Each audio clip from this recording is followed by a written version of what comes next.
back to another edition of Beer and Content. I'm Seth Epstein, SEO specialist at Hook Agency. And I'm Bryce Seth, content strategist and writer here at Hook. All right. Cheers. Happy Friday. Cheers. All right. Today we are drinking Bad Weather Ominous out of St. Paul, and it actually tells us what it pairs well with. A cold winter day in an ice house, which is perfect for us considering the weather we've had up in Minnesota recently.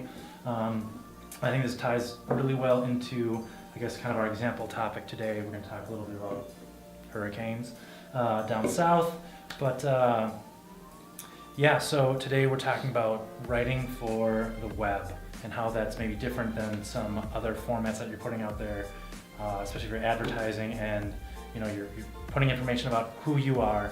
In this case, you're likely creating content for your blog or your website that is helping solve an ideal customer's problem. So they're searching something out and you need to deliver on that, not necessarily be too promotional. So the three areas we're going to look at in terms of how to write for the web are structure, message, and personality. So first with the structure, the big thing there is to make sure that it's skimmable. So most people, when they click on a link, the first thing they're going to do is skim the article to make sure it has the information they need before they do kind of a deep dive read. So the way to do that is with headers and bullet points. So headers help the reader kind of understand what it is you're going to talk about. So be descriptive in your headers and use at least 3 of them along with your H1 at the top. Along with that, bullet points. Bullet points, whenever you can use bullet points, are good for the same reason as headers. It allows people to skim and find the answer they're looking for. So the next one is the message. So you don't want to be overly promotional. Nobody wants to read about how great your company is, but they want to read about how you can help them solve their problems. So look at it this way. You want to make it seem like the customer is the hero. So one way to do that is to find where the reader intent matches up with your business goals. So let's say that you're a roofing company and you write an article on post-hurricane cleanup, kind of making sure that your home is in good shape after a hurricane. So you offer up all these awesome solutions and all these tips and tricks and this nice organized checklist.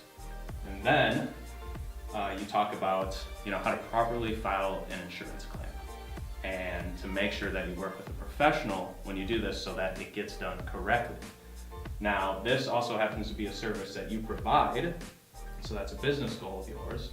And so while the reader is going through your content, they're building up confidence that they're going to do the right thing and make sure that their home is nice and secure after the hurricane, and that the best way to do that is to work with a professional, yourself, who offers that service and does a great job with it. So that's a perfect place then to put kind of your call to action. And last, we have personality. So this is just to make the content more engaging, but it's important to remember when appropriate. So for some companies or some businesses, depending on what industry you're in, that's going to be easier to define when compared to something like a law firm. So with a law firm, you don't want to be overly personable and kind of funny. That's kind of more of a serious issue. If people are coming to your website and your content, they obviously have some trouble with some sort of law trouble. So you can still make it kind of a little more casual though. It doesn't have to be super serious.